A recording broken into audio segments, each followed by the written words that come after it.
Curve sua cabeça, feche os seus olhos. Pai, nós te louvamos, Senhor. Te adoramos. Muitos de nós, Senhor, às vezes queremos ver coisas muito extraordinárias para poder te adorar, para poder te louvar. E o Senhor está manifesto na simplicidade. Às vezes o Senhor está tão do lado de mim e de outras pessoas aqui que nós fechamos os olhos e não percebemos a sua presença. Por isso, Senhor, nos dê a capacidade, a sensibilidade de compreendermos como o Senhor fala, como o Senhor opera, como o Senhor se manifesta em nosso meio. Porque o segredo de uma vida vitoriosa é te ouvir e te obedecer. Por isso, Deus, que a tua presença continue neste lugar e que a tua graça se manifeste ainda mais, para que o teu povo seja cheio, não seja eu, mas seja o Senhor falando com a tua igreja. É o que eu te peço, te louvo e te agradeço, em nome de Cristo Jesus, nosso Senhor. Amém. Amados, eu sei que alguns de vocês devem estar se perguntando, né? Ué, que cachecol é esse que você está usando? Nem tá frio, né? Nem tá frio para você estar usando um cachecol, né? O nome dessa peça, ela se chama Talit, tá? É um artigo judaico. Eu sempre quis ter um, né? As condições financeiras eu estava esperando o momento certo, né? E aprove Deus me dar de presente esse final de semana, né? Qual que é o propósito do Talit? Ele tem um propósito. Ele ajuda o homem ou a mulher a se concentrar na oração. Por isso que você vai ver que o judeu, na hora da oração, ele se cobre com o Talit. São dois propósitos. Propósito 1, ele se envolver na oração. Quando ele coloca o Talit, ele está dizendo: estou desconectado do mundo e estou conectado com Deus. Esse é o propósito 1. O segundo propósito é a uniformidade. Então, quando ele ora junto com todo mundo, ele está dizendo: eu não sou mais, não sou menos. Todos somos um. Todos estamos aqui num só propósito de orar e adorar a Deus. Então, é uma peça que você vai ver de vez em quando eu usar ela, tá? Se você reparou, na IBCC, nós gostamos muito de alguns artigos judaicos, né? Temos ali um candelabro, temos ali um shofar, né? Gostaria até de pedir do pastor Arruda, se tiver com fôlego, toca o shofar pra gente, pastor. Oi? Aqui, ó, tem nem como negar, né? Quem olha aqui pro altar já viu alguma coisa, né? A Bíblia diz assim, né, que nós temos que amar Israel, né? Nós temos que orar pela paz de Jerusalém, porque ela é a cidade do grande rei. Se eu odiar Israel, eu odeio Jesus. Jesus é um judeu, não tem como negar isso.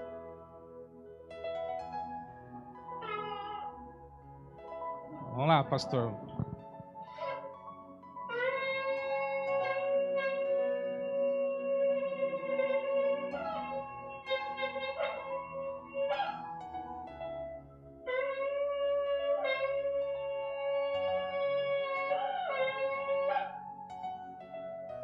Tá lá, tá quase morrendo ali, tá vendo, né?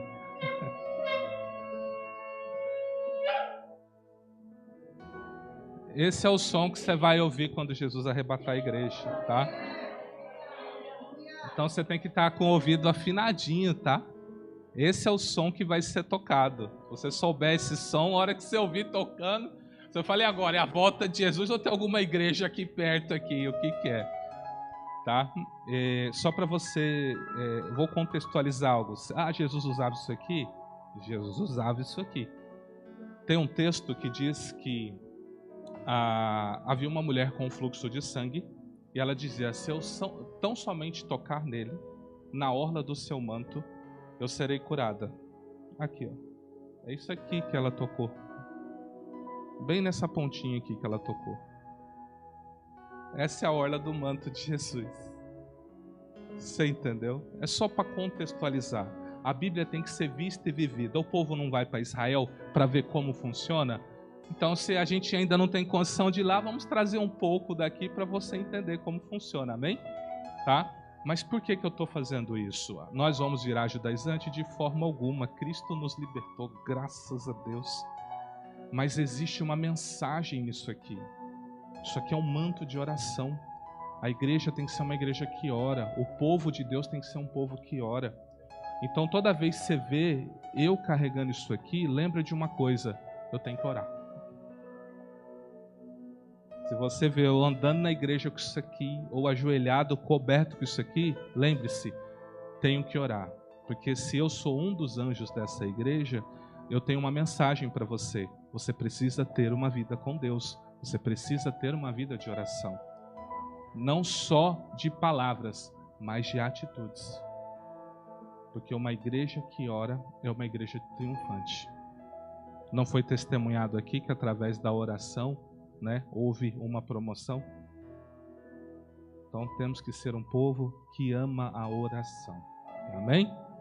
Amados, quero trazer, não sei se vocês lembram, eu estava contextualizando, eu estava trazendo um bojo de palavras para vocês, onde nós falamos sobre o Deus que se revela, nós falamos da Bíblia, e agora eu quero trazer para você, em um breve espaço de tempo, um panorama bíblico. Se você é uma pessoa que não conhece as histórias da Bíblia, se você é uma pessoa que não conseguiu ainda ler a Bíblia, eu quero trazer alguns fatos importantes de Gênesis a Apocalipse para te contextualizar. Então, pegue bem, ouça bem, que você vai aprender bastante coisa esta noite, amém?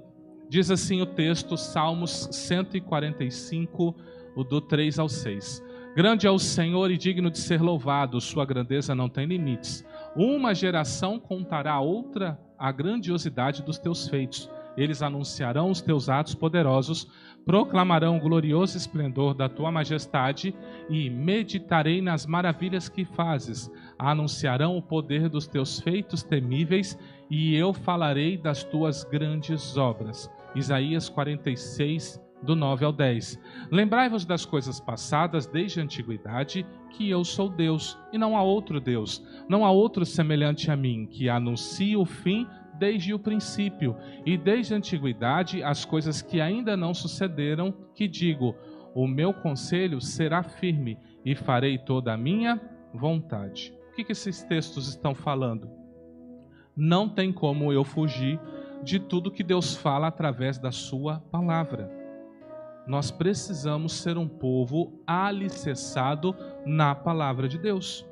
A pergunta é, quem garante que tudo que nós estamos fazendo aqui é correto? Ou que é agradável a Deus? Só a palavra de Deus vai me dar essa garantia. Somente ela vai me dar essa garantia. Ainda que venha uma revelação, ainda que apareça um anjo trazendo uma mensagem, que vai espantar a todos nós, se estiver contrário à palavra de Deus, eu devo ignorar. Paulo diz o seguinte, seja maldito, seja amaldiçoado quem trouxer algo diferente do que já está disposto. Então nós temos que olhar na Bíblia tudo que ela fala. Esses dias a gente estava até discutindo com um grupo essa questão, a Bíblia é ou não é a palavra de Deus? Porque existem pessoas que falam o seguinte, a Bíblia, ela não é a palavra de Deus. A Bíblia contém a palavra de Deus, porque ela vai mostrar pecados de pessoas. Isso não é um ato de Deus. Ora, mas se Deus deixou um pecado lá para eu ver, Ele tem uma mensagem para mim. Ele está dizendo, não faça isso, que isso me desagrada. Então, com aquela mensagem eu entendo. Ora, eu sei o que agrada a Deus, então eu farei o que agrada a Deus. E eu sei o que não agrada a Deus, então eu não farei o que desagrada a Deus. Quantos são os mandamentos de Deus?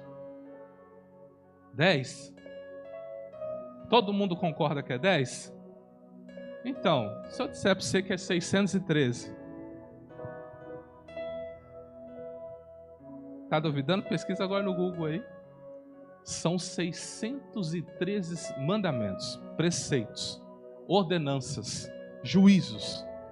dos quais, se eu não estiver equivocado, uns 360 proibitivo e uns 200 e alguma coisa são permitidos.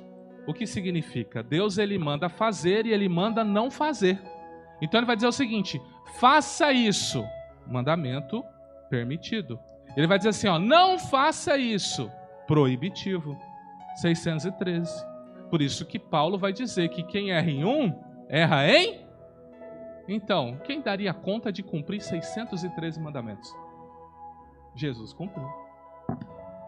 Aí há uma promessa: quem cumprisse os 613 mandamentos, viveria por eles. Ainda que morresse, ressuscitaria. Por isso que Jesus ressuscitou dentre os mortos. Porque ao cumprir os mandamentos de Deus, ele ganhou o direito de ressuscitar. Você entende? Por isso que não tem como eu, olhando para a lei de Deus, eu falar assim, vou tentar ser justo com a força do meu braço. Não tem como. Não tem. Só tem uma maneira de eu ser justificado: pelo sacrifício de Jesus Cristo. É a única maneira de eu ser justificado. Então eu creio na obra que ele fez, eu vivo a obra que ele fez e recebo ela. Simples assim. Mas agora eu preciso olhar para a palavra de Deus. E agora? Ela se aplica à sua vida? Ela não se aplica à sua vida? O que você faz? Começando desde Gênesis. No princípio criou Deus o céu e a terra era sem forma e vazia, e havia trevas sobre a face do abismo, e o Espírito de Deus se movia sobre a face das águas. E disse Deus, haja luz, e houve luz, e viu Deus que a luz era boa, e fez Deus separação entre a luz e as trevas. Então, nesses pequenos versículos já tem muita coisa acontecendo. No primeiro lá, no 1, no princípio criou Deus os céus e a terra. Então vem Deus e cria tudo. O próximo versículo, e a terra era sem forma e vazia, e havia trevas sobre a face do abismo, há um estudo teológico, porque não tem muita coerência. É como Deus cria algo e de repente tinha trevas. O que aconteceu? Existe algo na teologia chamada teoria do gap, que é a teoria do intervalo. Algo aconteceu entre o versículo 1 e o versículo 2 que gerou uma destruição, gerou um juízo na terra, né? Alguns vão atribuir esse gap, né, esse intervalo ou esse juízo na terra com a queda do anjo, do querubim, né, do luzeiro, da antiga serpente, dragão, do Satanás. Quando ele caiu, Deus o expulsando de sua presença, né? Deus, o que Deus fez? Essa foi a explicação que eu aprendi sobre a teoria do gap. Deus expulsando ele, Deus, quando está irado, é algo que ele faz, tá? Ele começou a atacar pedras em Satanás e seus anjos. Quando Deus está irado, ele taca pedra. Você duvida disso? Lembra de Sodoma e Gomorra? Já leu o Apocalipse, que vai cair pedras de 1 talento? 1 talento tem 35 quilos. Imagina 3 botijão de gás junto, caindo na sua casa assim, ó, lá do céu. Bum! É um juízo do Apocalipse. Então, quando Deus está irado, ele taca a pedra. É o que está lá no texto. Então, dizem que quando houve essa queda, né, que inclusive eles vão tentar conciliar com o que aconteceu com o dinossauro, lembra? Quem estudou na escola? A extinção do dinossauro, né? Caiu meteoros, tal. Eles vão conciliar com isso. Foi bem nessa época. Como eram anjos que habitavam a terra, então podia ter dinossauro, porque dinossauro comigo e você não daria certo, você não concorda? Imagina você andar na rua e dar de cara com um Tiranossauro Rex. Você falou, é hoje, pulei, né? Onde eu vou esconder do bicho desse tamanho? Não tem como, tá? Eu estou trazendo só uma teoria para vocês, tá? É teoria. A teologia está cheia de teorias. Estou trazendo só mais uma para vocês. Então aconteceu isso. Houve um juízo, houve uma rebelião e houve um juízo. Após essa rebelião, então Deus volta e traz uma ordem novamente na terra. Então, quando ele traz essa ordem, ele cria o homem. Quando ele vem e cria esse homem, ele vai começar a reestruturar o homem. Deus sabia que o homem erraria. Deus sabia disso. Quando Deus se reuniu, né, com o Filho e com o Espírito Santo, eles viram tudo. Eles viram quando Adão estava bem no jardim, quando eles tinham uma boa comunhão. Eles viram quando Satanás chegou sorrateiramente lá para enganar. Eles viram um homem, né, olhando para aquele fruto assim, falou: e agora, eu como, não como, né? E aí, você sabe, né, que o Adão, ele poderia ter falado para Eva: Deus disse para nós não comermos. Mas o Adão comeu, você não concorda? O Adão comeu. Por que o Adão comeu? O Adão comeu pelo simples fato de que a serpente tinha lançado um argumento: Deus mentiu para vocês, vocês não vão morrer. Aí quando a Eva foi, catou o fruto e comeu, o Adão ficou olhando. Falou assim: ué, mas... Viu que ela não passou mal, não ficou envenenada. Ele ficou olhando e falou: ué, mas eu pensei que ela ia morder e pof! Tá comendo, tá se lambuzando, tá sorrindo aos quatro cantos. Ela tá viva. A serpente tinha razão. Aí ela chegou e falou: isso aqui é muito bom. Eu falei: dá esse negócio aqui. Aí ele come, os olhos se abrem. Aí eles veem a besteira que eles fizeram. Então, quando acontece isso, Deus começa a estipular sentenças. Sentenças que nos acompanham até hoje. Olha só. A mulher, ele disse: grande dor na gestação, no parto. Aqui vem a parte que as mulheres não gostam, né? Sujeição ao marido, ao homem, maldição na terra, de forma geral. A terra produzirá coisas ruins, espinhos e cardos, e ele vai comer com dor e com suor. Com dor e com suor. São maldições. Então, assim, se você se sujeita ao seu marido, mesmo você não querendo, isso é uma maldição. Deus não planejou que fosse dessa forma. Você entende? Mas alguém criou uma situação complicada que gerou toda uma consequência. Da mesma forma que quando Adão comeu, ele gerou um problema para todos nós. Com dor e com suor. Então eles tinham uma bênção de Deus. Eles comiam sem dor e sem suor. Quem assistiu o seminário que a gente aplicou aqui, sabe que a gente tratou muito bem desse assunto. Então isso são maldições que foram vinculados. É por isso que você sofre no seu trabalho. É por isso que às vezes você tem uma labuta muito grande no seu trabalho. E aí Deus dá mecanismos para você que tem uma aliança com Ele em Cristo Jesus para vencer isso. Porque a Bíblia diz que Cristo se fez maldição na cruz. Então Ele vai dar mecanismos. Qual o mecanismo? Uma obediência, fidelidade nas coisas que Deus te entrega, respeito a autoridades. Não estou falando só pastores, estou falando a todo tipo de autoridade que Deus coloca na sua vida. Pai, mãe, o chefe, o prefeito, o governador, o presidente. Então, quando você aplica esses princípios, Deus faz com que essa dor e esse suor não entre na sua vida. Não tem pessoas aqui, né? Você tem pessoas que você conhece, né? Que chega em casa, tá quebrado, tá moído, né? Assim que fala: nossa, hoje o dia foi muito difícil, né? E não quer fazer mais nada. Mas tem pessoa que chega: nossa, né? Que dia, nem viu o dia passar, né? Foi tão bom e ainda quer sair, quer ir pro cinema, quer não sei para onde. Mas ontem tem energia, fala, é a bênção de Deus na vida da pessoa. Você entende? Então são maneiras que Deus nos deu para vencer. E como eu sei que isso? Eu preciso estudar a palavra de Deus. Eu preciso ler a palavra de Deus. Eu preciso compreender o que está por detrás dela. Então, à medida que a humanidade foi crescendo, ela continuou se pervertendo. E aí aconteceu algo muito terrível. Muito terrível. Diz o texto que os filhos dos homens viram, os filhos de Deus viram que as filhas dos homens eram muito bonitas e tomaram para si mulheres. Existe um debate teológico sobre isso.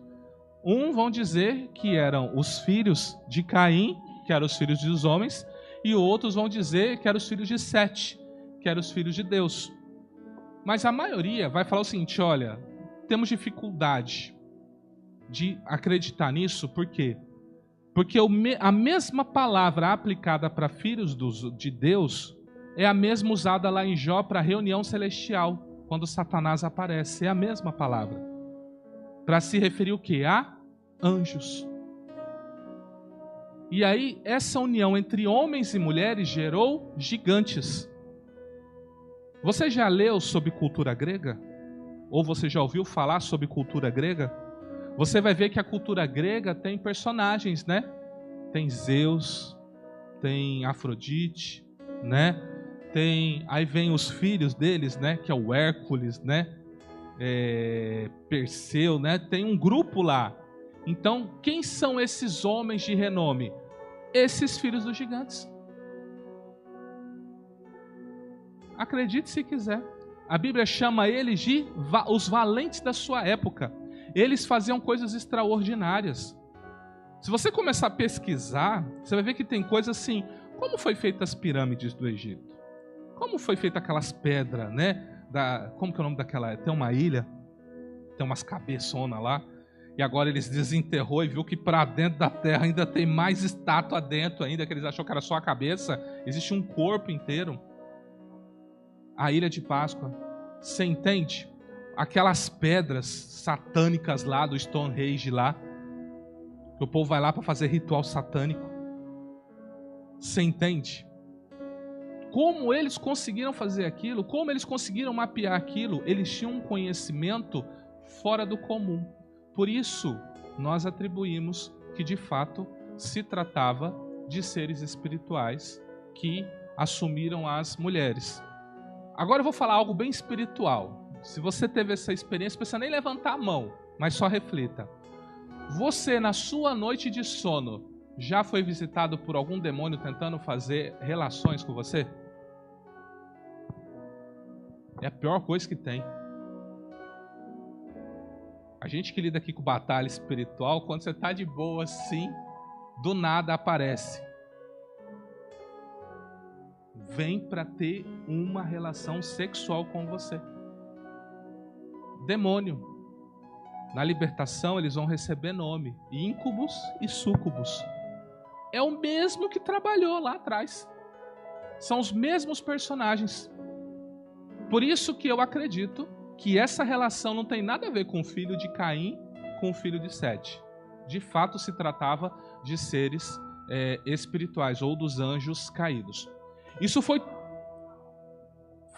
ele aborda sobre isso. E uma coisa que me chama a atenção é o seguinte: isso foi tão grave para Deus, tão grave, que Deus falou o seguinte: vou ter que mandar outro juízo. Já era a segunda vez que Deus mandava água sobre a terra. Era a segunda vez que Deus tinha um juízo de água. O que nós lemos lá na teoria do Gap lá? Do 1 ao 2? E a terra, o quê? O Espírito de Deus se movia sobre a face das águas. E vem agora e Deus manda um dilúvio. Então é o segundo juízo que Deus dá sobre a terra de água. Quando ele coloca o arco celeste, tá? Se policiem para falar esse termo, tá? Quando você vê aquele arco lindo, colorido assim, ó, você fala assim, arco celeste. Vão dizer, o arco-íris. Você olha feio para a pessoa e fala assim, arco celeste. O mesmo arco que está aqui também está no trono de Deus. Íris não tem parte nenhuma com esse arco. Vamos dar glória a quem é a glória, amém? Quando você vê o arco, fala, o arco celeste. A pessoa fala, o que é isso? Eu falo, o arco celeste. Não é o arco-íris? O mundo chama assim, mas nós, os filhos da luz, chamamos de arco celeste. Porque está no trono de Deus, o mesmo arco. E aí Deus coloca o arco e fala bem assim, ó: não destruirei a terra por água novamente. Então Deus encerra o juízo de água sobre a terra. Quando ele vem dar uma exterminada nessa relação que teve. Só para você ver. Só para você ver. Quão coisas terríveis esse planeta já passou. Tudo comandado por quem? Pelo príncipe das trevas. Por isso que quem ouve ele se dá mal. Não tem como uma pessoa que serve a ele ou ouve ele se dar bem. É um caminho de morte, é um caminho de juízo. Não tem como. E aí vem Deus agora, e ele olha para a terra, buscando alguém, e ele acha na pessoa de Noé essa pessoa.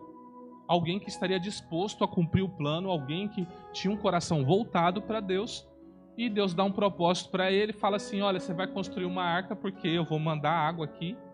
Aí Noé, imagine, você está num lugar que não chove, num lugar que não tem água, e Deus fala assim, construa uma arca, que ela vai ficar flutuando um bom tempo. Ele demora mais de 100 anos para construir essa arca. Mais de 100 anos para construir essa arca. A Bíblia chama Noé de pregoeiro da justiça. Imagina a zombaria que esse homem sofreu de estar fazendo essa arca. E aí, de repente, vem a chuva, cobre a terra e fica. Praticamente, eles ficam 1 ano dentro daquela arca. Imagina, todo tipo de animal que você pensar. Não tinha só cachorro e gato, não. Tinha todo tipo de animal que você imaginar. Imagina o cheiro abençoado que era aquele lugar lá. E ali cabia. Já montaram, já chamaram engenheiros para pegar as medidas e falar assim, vamos construir a arca do jeitinho que a Bíblia fala para ver. Cabe todo mundo que a Bíblia diz que caberia. Porque o nosso Deus é verdadeiro, amém? O mundo quer dizer que ele é falso. Falso é o do mundo. O nosso é verdadeiro, amém? E agora ele vem e faz isso. Passado o dilúvio, né, o povo ainda não aprendeu. Eles não aprenderam para variar. Aí eles se reúnem num lugar, todo mundo vivendo junto lá, e eles falam o seguinte, vamos fazer uma torre?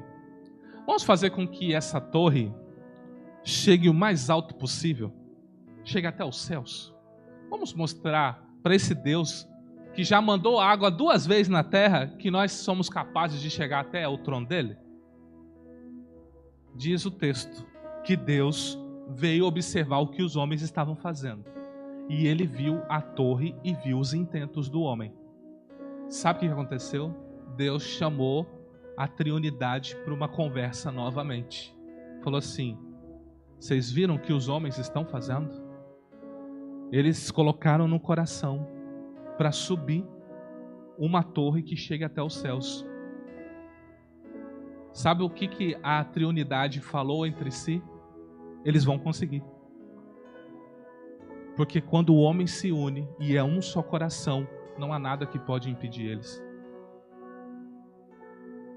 Vamos descer, vamos confundir, vamos dar novas línguas e que cada um se espalhe. Por que Jesus orou em João 17, Pai, que eles sejam um, como nós somos um?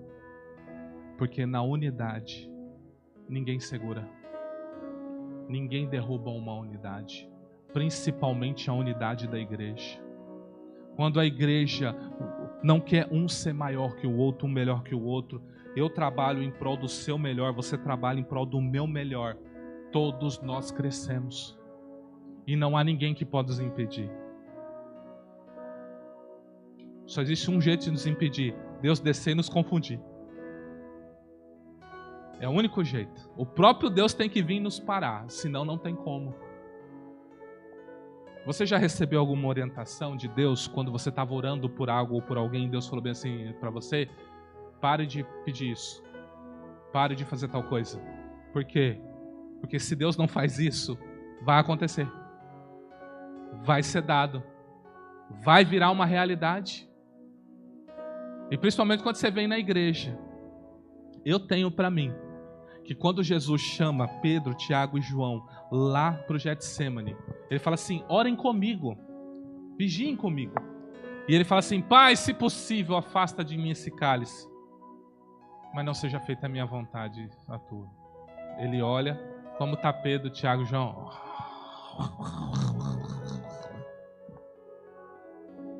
Roncando. Jesus ficou bravo. Vocês estão dormindo? Por que vocês não concordou? O poder da concordância. Vem Deus e bota sono. Não concorda não, ele tem que ir para a cruz. Ele tem que ir para a cruz, não concorda. Quando você aprender sobre isso, sua família vai ser uma bênção. Quando você aprender sobre isso, a igreja que você congrega vai ser uma bênção. Concordância, um só coração, um só povo, um só Espírito, um só Cristo. O poder da unidade. E agora que há essa confusão, há essa separação, são criados os povos, né? O espanhol, o inglês, né? Criados vários povos que tem aí. Deus vai se virar para um povo específico, os judeus, através da figura de Abraão. E Deus chama Abraão. Abraão atende o chamado de Deus. O Abraão vai gerar filhos, vai gerar netos. E dentre os netos de Abraão vai surgir a nação, que é a nação do grande rei, o Senhor Jesus. Aceite você ou não uma realidade. A promessa bíblica é para o povo judeu. Nós entramos por uma rejeição do povo judeu. Nós somos chamados de enxertados na videira. Pergunte para alguém que mexe com plantação o que é ser enxertado. Aquele galinho que está meio morrendo, não tem, você corta a árvore ali, você coloca ele, vem com uma terrinha preta tal, passa uma fitinha ali, vai regando até que ela se forma um só com aquele galho e nasce agora um outro. É isso que aconteceu conosco. Nós ali, podres, já quase que morrendo, o Senhor pegou e enxertou em si mesmo, para que a vida dele nos desse vida. Então o Senhor faz isso. E agora vem os filhos de Israel. 12 tribos, né? E eles começam a crescer. Nisso que eles vão crescendo, há uma grande seca no mundo. E eles começam a trabalhar. Antes de ter essa seca, Deus vendo essa seca e querendo preservar o povo da aliança, Deus pega uma pessoa jovem e manda com antecedência para o Egito, o José. E o José vai para o Egito. Não foi com as melhores condições, não foi na melhor das situações. Na verdade, ele sofreu muito, mas muito, tá? Sofreu muito. Mas qual é o preço de governar o mundo inteiro? Porque o Egito é o que os Estados Unidos é hoje. Ou que uma China é em muitos lugares. Então qual é o peso de ser você a pessoa da caneta e mandar em bilhões de pessoas? O peso é grande. Às vezes você quer estar em altos lugares, mas não está disposto a pagar o preço. Como Deus vai te levar a altos lugares se você não está disposto a pagar preço? José teve que ser vendido. Ele foi obrigado a aprender uma cultura diferente da dele. Ele foi obrigado a aprender ritos e tradições totalmente diferentes. Tanto é que depois ele nem foi reconhecido como uma das tribos. Os filhos deles é que herdaram essa posição. E ele vai a uma seca, e com essa seca Deus consegue reaproximar o Jacó do José e traz todo o povo para habitar lá, mais ou menos 75 pessoas. E dessas 75, em 400 anos, virou quase 2 milhões de pessoas. O povo trabalhava, né? Eles levaram a sério crescer e multiplicar, e eles levaram muito a sério essa ordem de Deus em Gênesis.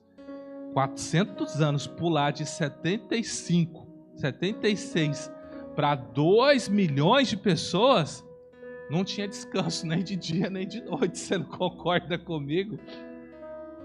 Eles trabalharam bem e cresceram. Sabe o que é mais interessante de tudo isso? Antes do povo ir para o Egito, antes deles passarem 400 anos lá e antes deles irem para a servidão, Deus vem para Abraão e diz: o povo vai ser forasteiro, vai ser peregrino em terra alheia. Vão ser escravizados, mas eles vão sair de lá e vão sair muito ricos. 400 anos antes de tudo acontecer, Deus já tinha alertado Abraão: vai acontecer isso. Mas fique tranquilo, Abraão, fique tranquilo. Eu vou me lembrar de você. E eu vou tirar esse povo de lá e ainda vou dar muitas riquezas para eles. Tá bom? Então Deus fez assim. Ou seja, Deus, Ele te alerta com muita antecedência, se você estiver aberto para Ele. Se você estiver aberto para o Senhor, Ele vai te alertar com muita antecedência dos acontecimentos. E agora que o povo está lá, clamando um libertador, Deus levanta a pessoa de Moisés, que foi um hebreu, que viveu 40 anos no Egito. Ele, por se compadecer do povo hebreu, ele fugiu, né? Ele matou uma pessoa e fugiu, e passou mais 40 anos no deserto, ou seja, ele aprendeu a cultura do Egito, e depois ele foi aprender a cultura do deserto. Por quê? Porque Deus, na sua onisciência, viu que Moisés ia ficar 40 anos no deserto. Então o que Deus fez? Deu 40 anos de treinamento para ele no deserto. E agora que ele está diante de Faraó, Deus vai iniciar uma das maiores batalhas espirituais do Antigo Testamento. Já que o Egito era a maior nação e o povo de Deus estava escravizado pelo Egito, eu não sei se você sabe, mas o Egito é uma tipologia do mundo. Por isso que o texto vai dizer: não volte para o Egito. Isso é uma tipologia do mundo. Então o que Deus está dizendo? Nós que somos povo de Deus, que fomos tirados do mundo, inseridos no reino de Deus, eu não devo voltar para o mundo ou o Egito. Eu tenho que ficar firme em Deus. E o que Deus fez? Deus começou a destronar força por força, principado por principado, potestade por potestade. Deus aniquilou, humilhou, pisou literalmente neles. Então todas as pragas do Egito, saibam, foi um ser espiritual que regia o povo de Israel no Egito sendo destronado. É a mesma coisa que acontece na sua vida ou no seu lar. Às vezes, a sua família tem um histórico. Todo mundo morre de câncer. Aí chegou você. Você vai no médico e fala: tem um caroço. Aonde? Exatamente aonde aparece o caroço em todo mundo da sua família que morre naquele lugar. Então o que você tem que fazer? Entrar numa batalha espiritual. Você tem que acabar com isso. Tem que dar um fim nisso. E não pode deixar isso prosseguir. Ou você não conhece a história de pessoas que um morreu de cirrose, o outro morreu de cirrose, o outro morreu de cirrose, o outro morreu de problema do pulmão, outro de pulmão, outro de coração, coração. Não é assim? Ah, o vô dele foi assim, o pai dele foi assim. Aí todo mundo já olha para ele assim: pode contar no dedo, você é o próximo. Como que essa pessoa se livra? Somente através de Cristo Jesus.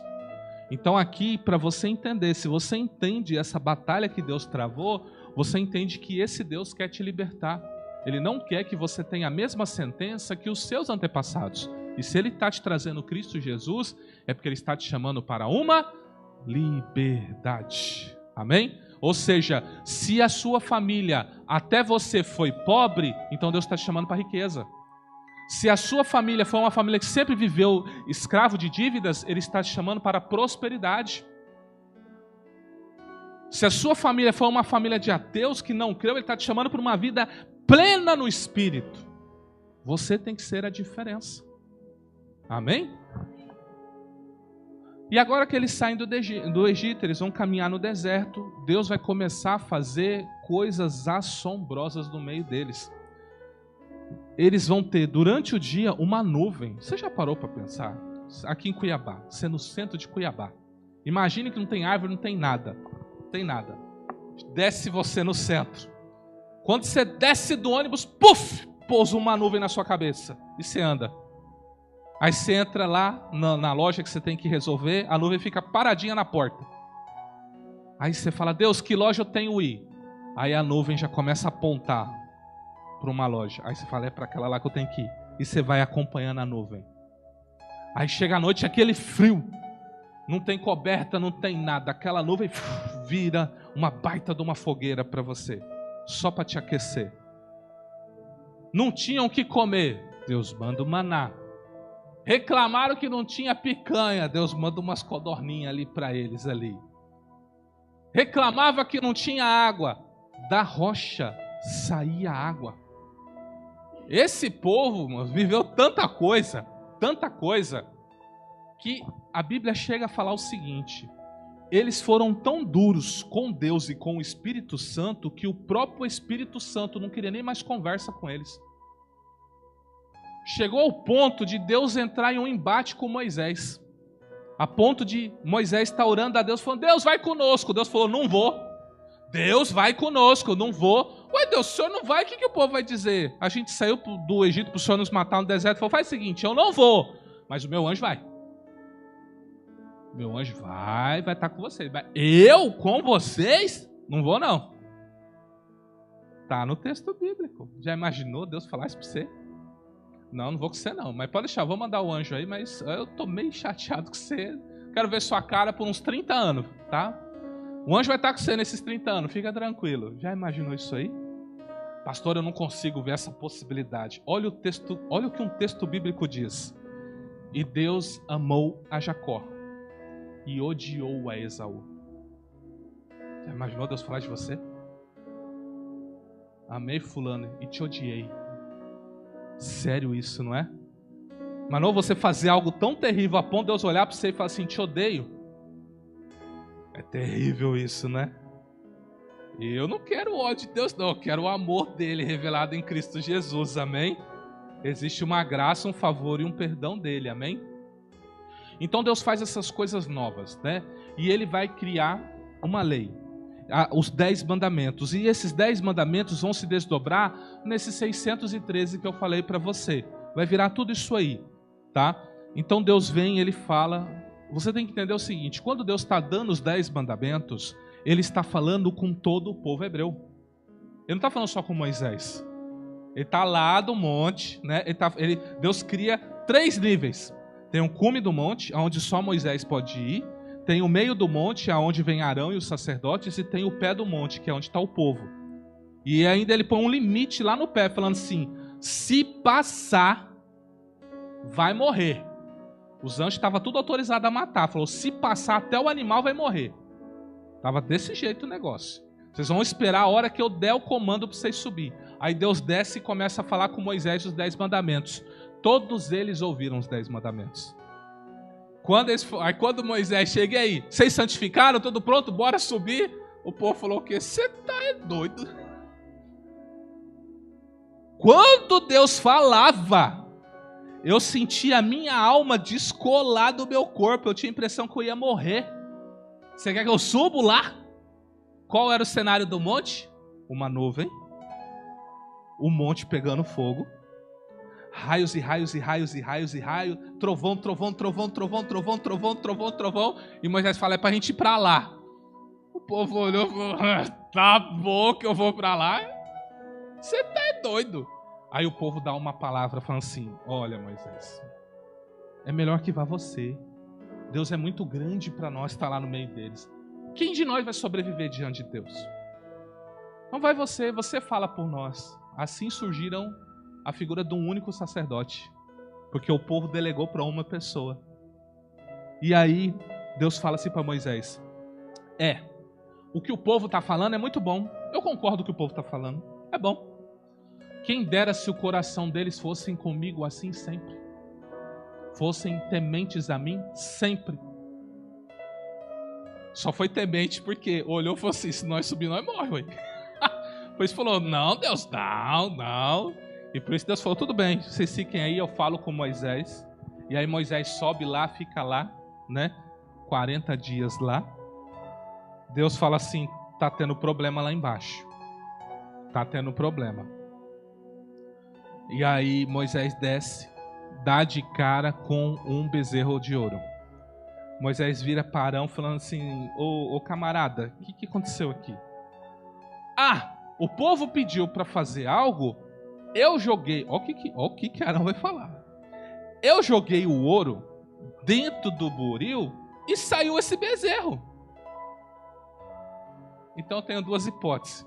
Ou ele foi muito sem vergonha, Arão, e mentiu na cara dura de Moisés, ou havia ainda uma influência maligna muito forte, a ponto de formar o bezerro de ouro para trazer para o povo de Israel e falar assim: ó, esse é o Deus de vocês.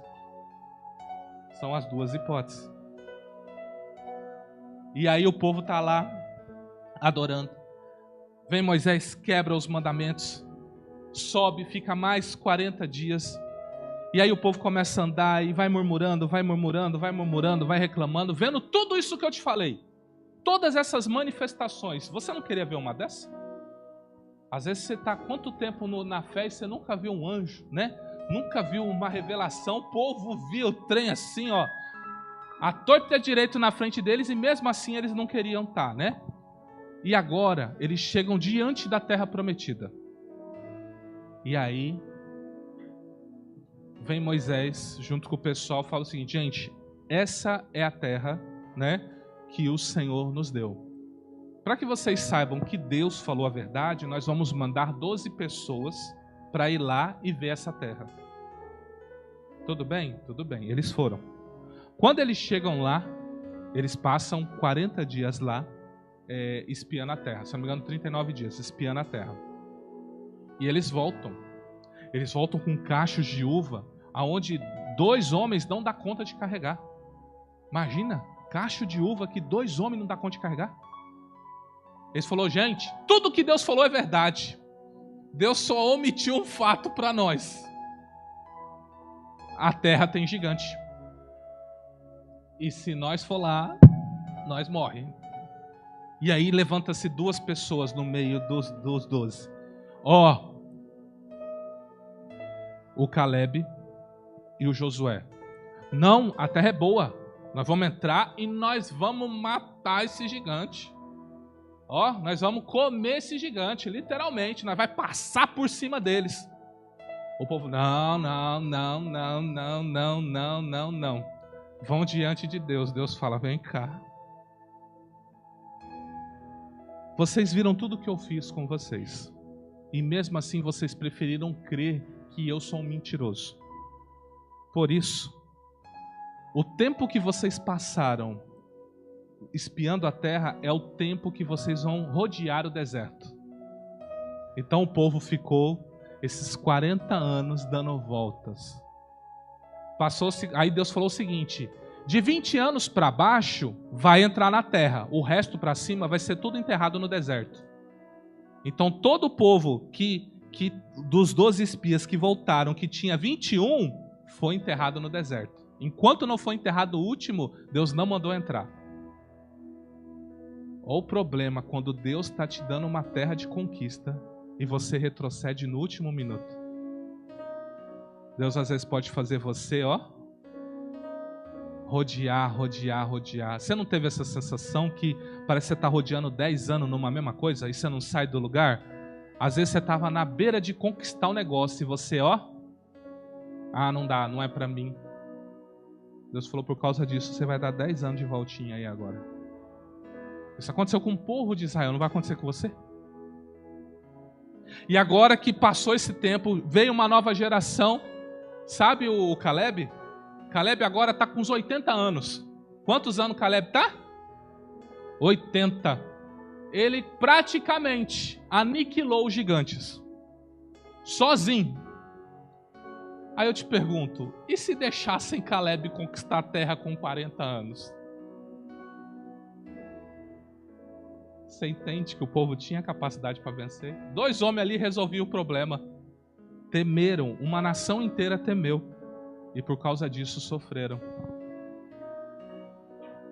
Então, baseado em tudo isso, que o povo entrou, aí eles conseguiram vencer, eles entraram na terra, eles conquistaram.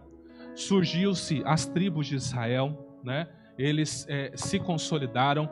E passado isso, se encerra os 5 primeiros livros da Bíblia. Gênesis, Êxodo, Levítico, Número e Deuteronômio. Ele vai contar essa história.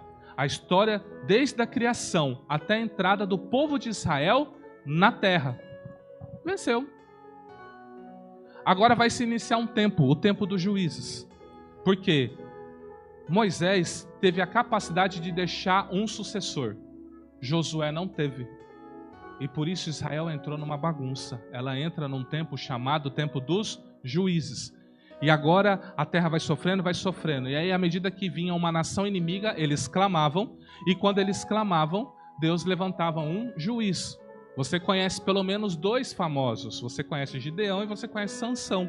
Pelo menos, né? Tem Débora, né? Tem outros, tem Jefté, tem outros juízes famosos aí. Mas o mais famoso são esses 2. Então, quando se passa esse período dos juízes, que também foi um tempo aí aproximado de uns 400 anos, agora Israel começa a clamar por um rei. Eles falam o seguinte: precisamos de um líder como as outras nações têm. Nesse tempo, era o profeta Samuel que estava à frente da nação. E o profeta Samuel vai ficar muito bravo com isso. Por quê?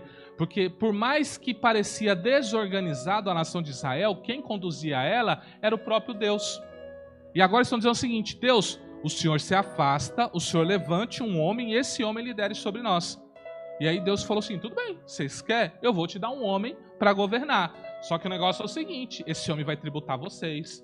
Se ele quiser escravizar a sua família, ela vai ser escrava. Se ele quiser tributar você, seus filhos, seus netos, ele vai tributar. Tudo bem? O povo disse: tudo bem, nós queremos um rei. Então tá bom. Deus foi e deu um rei para eles. Surge Saul. Saul, ele logo se reprova. Por quê? Porque ele não esperou um tempo. O profeta Samuel tinha chamado ele para fazer um sacrifício. Provavelmente ali o Saul seria considerado um sacerdote. Mas o que ele fez? Ele não esperou o profeta chegar, ele fez antes do profeta. E nisso ele foi reprovado. E na hora que ele está sendo reprovado, ele num ato de desespero, ele pedindo: Samuel, pelo amor de Deus, me ajuda. O povo não pode saber disso, me ajuda. Aí Samuel falou: olha, problema seu, você não esperou, você não quis fazer, não esperou o tempo de Deus, isso é problema seu. Ele rasga a capa do Samuel. Aí Samuel vira para ele e fala assim: rasgado foi de ti o reino. E virou as costas e saiu. Nisso, Deus vira para Samuel e fala o seguinte: eu vou levantar um outro rei. E esse rei será segundo o meu coração. E aí ele sai. E nisso, Samuel sai à procura de Jessé e dos filhos de Jessé. E nisso surge o pequeno Davi. Davi devia ter aproximadamente uns 14, 15, 16 anos quando foi ungido rei e quando ele venceu Golias. Foi bem nessa faixa etária. E a gente pensando, né? Nossa, se um guri desse de 14, 15 anos derrotou um gigante, né? Fez tudo o que fez. Foi ungido rei, mas ele teve que esperar uns 15 anos para se tornar rei de fato. Por que você tem pressa nas coisas de Deus? A Bíblia diz que você é rei e sacerdote. Você já reina. Você já é um sacerdote diante de Deus. Mas por que a pressa? Por que não esperar o tempo de Deus na sua vida? Se você antecipar qualquer coisa na sua vida, você pode estar destruindo todo um futuro, e não é só seu não. Às vezes do seu filho, do seu neto, do seu bisneto, uma decisão errada. Às vezes eu estou pagando coisa que meu avô decidiu errado. Afetou meu pai e me afetou. E agora Deus me levanta para corrigir esse curso, para que Estevão e Rebeca não vivam isso, vivam algo diferente. Você entende que uma decisão errada muda tudo? Muda tudo. Então agora vem Davi. E aí Davi fica sabendo, está tendo a guerra, né, com os filisteus. Está o Golias lá desafiando todo o exército. Davi vem, fala: eu vou guerrear com esse camarada aí. Quem que ele pensa que ele é? Porque assim, às vezes você pensa assim: Davi estava com estilingue. Então, muitos exércitos usavam essa funda. Era um instrumento de guerra o que Davi usou. Segundo o pessoal fala, ele tem o mesmo poder de uma 9mm. Uma pessoa que sabe lançar uma funda, ela é o poder tão destrutivo quanto de uma pistola 9mm. Você tem ideia? Se tacar isso na sua cabeça, bate aqui e atravessa. Acabou. E aí vem Davi, cata 5 pedrinhas e vai para o embate. O que os estudiosos falam? Davi estava querendo tacar 5 pedrinhas em Golias. Não. Eles alegam que Golias tinha mais 4 irmãos. Davi catou 5 pedras, um para cada gigante. Olha a ousadia dele. Quer ser um rei nessa vida? Porque a Bíblia diz que Jesus é rei de reis e senhor de senhores. Quer ser rei nessa vida? Quer ser senhor nessa vida? Derrube os gigantes que se levantam nela. Não tenha medo. Qual é o seu gigante? O seu gigante é o estudo? Vença. O seu gigante é a profissão? Vença. Qual que é o seu gigante? Enfrente e vença. Você já foi ungido para vencer. Não deixe Satanás vir para você e falar: você não consegue, você não dá conta. Não deixe. Você foi ungido para vencer, amém? Então vem Davi agora, guerreia, e Deus põe no coração dele, agora que ele vira rei, para ele construir um templo para o Senhor. E Davi vai, começa a levantar dinheiro para construir. Todas as guerras que Davi fez foi para levantar dinheiro para o templo, tá? Coloque isso na sua cabeça. As guerras que Davi fez foi para levantar custos. Porque o vencedor da guerra pegava o espólio. Então ele pegava o espólio e separava para o templo. E aí vem Salomão, filho dele, e Deus fala assim: você, Davi, não vai construir, porque você fez muita guerra, tem muito sangue, você matou muita gente. Quem vai fazer isso vai ser seu filho. Então veio Salomão, ele faz uma oração a Deus, né? Salomão aprendeu o princípio de receber grandes vitórias de Deus. Ele fez um baita de um churrasco. Quando eu falo churrasco, é uma baita de uma oferta. Ele ofereceu mais de 1000 holocaustos. E Deus falou: o que você quer? Por que você me deu tanta oferta assim? Ele falou assim: me dê sabedoria, Deus. Porque o povo que o Senhor me deu é um povo muito difícil. Eu preciso de sabedoria. Dinheiro a gente se vira, mas me dê sabedoria. Deus fala: só porque você me pediu isso, além da sabedoria, te dou dinheiro. E ele foi um dos homens mais sábios e um dos homens mais ricos da terra. Estima-se que o templo que o Salomão construiu custou 1,2 trilhões de reais. Equivale a mais ou menos aí quase uns 10 meses da arrecadação da União. Imagina, 1 ano de arrecadação do Brasil só para construir o templo. Só o templo, ele está falando só do templo. Imagina o que ele tinha. Ele tinha muita coisa. E agora Salomão vem, aí ele começa, por causa da sabedoria dele, ele começa a fazer alianças, aí ele vai e me casa com mais de 1000 mulheres, né? Muitas concubinas, tudo aliança política, tudo aliança, só para ficar amigo. Ele usou uma estratégia de sabedoria: é melhor eu ter o meu inimigo do meu lado do que contra mim. Então ele fez essa aliança, fez esses casamentos, e nisso, por causa disso, os seus filhos começaram a se levantar, começaram a desejar o reino. E aí surge um reino dividido. Israel agora, que antes eram 12 tribos, vai se dividir em 2 reinos. Reino do norte, com 10 tribos, e reino do sul, com pelo menos 2 tribos. E Davi, ou seja, a família de Davi, ela vai governar nessa tribo do sul, que é a tribo de Judá. O que acontece com essas tribos? Qual é o problema desse reino dividido? Praticamente, todos os reis do norte são maus. Todos eles fizeram coisas que Deus odiou. Já do sul, a gente tinha um ou outro que faziam coisas que eram boas, mas tinham também muitos ruins aí, ó, só para você ver como que era. Aqui era antes, né, da divisão, né? Então Davi, quando reinou, e Salomão, quando reinou, era isso aqui, ó. Ele reinava sobre tudo isso. Depois do filho de Salomão, ficou aqui, ó, dividido assim: reino do norte, que chamou Israel e a capital Samaria, e o reino do sul, Judá, com a capital em Jerusalém. E o que acontece? Deus foi espalhando o povo judeu o povo de Israel a tal ponto que hoje o povo está buscando de forma genética identificar essas tribos. Porque basicamente hoje só tem essa tribo aqui, ó. Por isso que se chama judeus. Descendem do povo de Judá. Qual é o problema? Eles não têm convicção quem seria alguém da tribo de Judá. Eles ainda estão buscando alguém dessa tribo para isso. Então eles esperam que a pessoa que aparecer seja o Messias. Olha como é o título de Jesus. Ele é o leão da tribo de Judá. Lembra-se quando o Jacó deu uma bênção sobre o Judá? Ele falou assim, ó, Judá, você é um leãozinho. Então, o que pesa sobre Jesus? Jesus não é o leãozinho, ele é o leão. Ele é o rei. Ele é o que governa. Ele é o que vai reinar. Qualquer dia a gente vai tratar sobre o Apocalipse, sobre o milênio do Senhor para vocês, sobre esse reinado que Jesus terá aqui na terra. Então, toda essa divisão, tudo isso gerou um cativeiro. Deus sempre chamando o povo de Israel, se arrependa, se arrependa, se arrependa, se arrependa. O povo não se arrependia. Então Deus pegou primeiro o reino do norte e levou o cativeiro.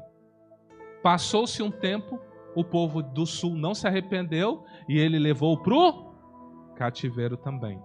Esse é o que vocês mais conhecem, que é qual? O de Nabucodonosor, lá da Babilônia.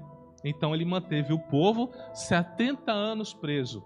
Alguém saberia me dizer por que eles ficaram 70 anos lá? Por que Deus falou, vocês vão ficar 70 anos lá? Alguém sabe?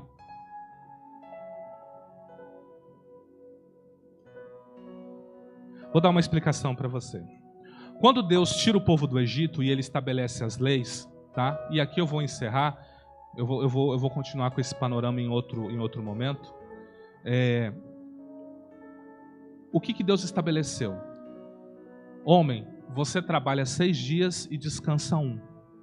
Terra, você dará fruto 6 anos e terá 1 ano de descanso.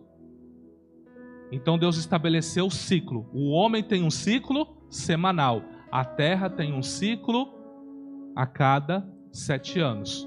E esse ciclo, ele aponta para mim e para você também, tá? Eu já não falei para você que a nossa vida é de ciclos? A cada 7 anos há algo mudando na nossa vida? Por exemplo, eu vou fazer 42 anos que eu estou preocupado. Meu Deus do céu.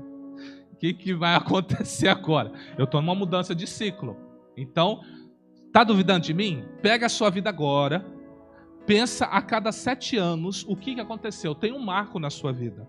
Entre o ano 7 anos, entre o ano 5, 6, 7, 8, aconteceu algo que você não esquece. 14 anos, 12, 13, 14, 15. Lembra? Eu lembro de tudo. Eu trago agora a memória aqui. Entendeu? Tá tudo aqui. Tá puf! Tá bem cravado aqui na minha cabeça. Porque são coisas que me marcaram. Porque é assim que Deus trabalha nesse ciclo. E a terra tem um ciclo também de 7 anos. Então Deus determinou que quando chegasse num ciclo de 7 vezes 7, o ano 49, eles teriam algo chamado de o ano do jubileu. Nesse ano, as dívidas tinham que ser perdoadas. Aqueles que eram escravizados tinham que ser devolvidos. Você entende? Era um ano de remissão, um ano de perdão. Qual foi o problema? Israel nunca praticou isso. Israel nunca guardou o ano sabático. Nunca. Você imagina a injustiça que aconteceu lá. Os escravos não eram soltos, as dívidas não eram perdoadas. Eles nunca praticaram o ano do jubileu. Então o que Deus vai fazer? Deus vai chamar eles para uma conversa. Já que vocês não querem dar descanso para a terra por bem, vai dar descanso por mal. 2 Crônicas 36, 21. Para que se cumprisse a palavra do Senhor pela boca de Jeremias, até que a terra se agradasse dos seus sábados. Todos os dias de assolação repousou, até que os 70 anos se... O que Deus fez para o povo de Israel? Não quer dar descanso para a terra? Não quer perdoar a dívida? Não quer seguir em frente? Vai para o cativo. Vou deixar a terra de Israel descansar. O que isso aqui aponta para mim? Todos nós temos que ter ciclo de descanso. Já planejou suas próximas férias? Que praia você vai? Qual é o evento familiar que você vai fazer? E se Deus mandar separar um ano? E aí? Já parou para pensar? Muitas pessoas estão hospitalizadas. Eu digo homens e mulheres. Muitos estão, às vezes, parados em algum lugar porque não se deram descanso. Trabalha, não para. Aí o que o médico fala? Estresse.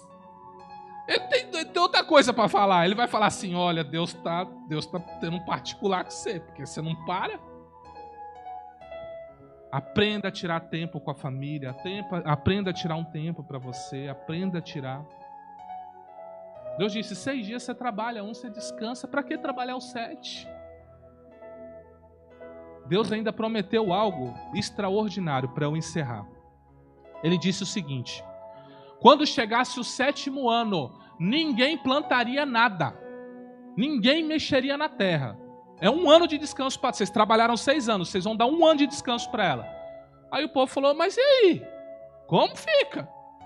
Nós não podemos trabalhar na terra, como fica? Aí Deus falou o seguinte: então, o 7º ano, o 8º ano e metade do 9º ano, a terra vai dar livremente para vocês, sem vocês fazer nada. Quem cumpre o descanso de Deus, prova do favor de Deus. Aquietai-vos e sabei que eu sou. Aprenda a descansar no Senhor, amém? Vamos ficar em pé, vamos encerrar. Depois eu continuo a explanação dessa palavra. Quero fazer uma oração com você. No nome do Senhor Jesus. Pai, aqui estão seus filhos e filhas. E eu sei, Pai, que muitos deles estão atribulados, Senhor, com muitas ocupações, muitos pensamentos. E o Senhor tem mostrado na Tua palavra que às vezes é tempo de parar, é tempo de refletir, é tempo de buscar. Porque o Senhor é Deus que cuida, o Senhor é Deus que guarda, o Senhor é Deus que zela. Por isso eu peço, Pai, que o Senhor possa ser o descanso e alívio da alma dos seus filhos, Senhor. Que o Senhor os abençoe e que o Senhor os ensine a Tua santa palavra. Capacita cada vez mais os ministros que o Senhor delega neste altar para trazer a Tua palavra santa aos seus filhos, Senhor. Pai, nós não queremos pregar algo que agrade, nós queremos pregar algo que edifique, algo que traga uma edificação eterna, para que seus filhos possam estar apresentáveis diante do Senhor naquele dia. Pai, muito obrigado. Eu peço, Senhor, seja com cada um que está aqui, Pai, e que eles possam aquietar e saber que Tu és Deus na vida deles. Nós os abençoamos no santo e poderoso nome de Jesus. E se você crê, aplauda Jesus Cristo. Amém?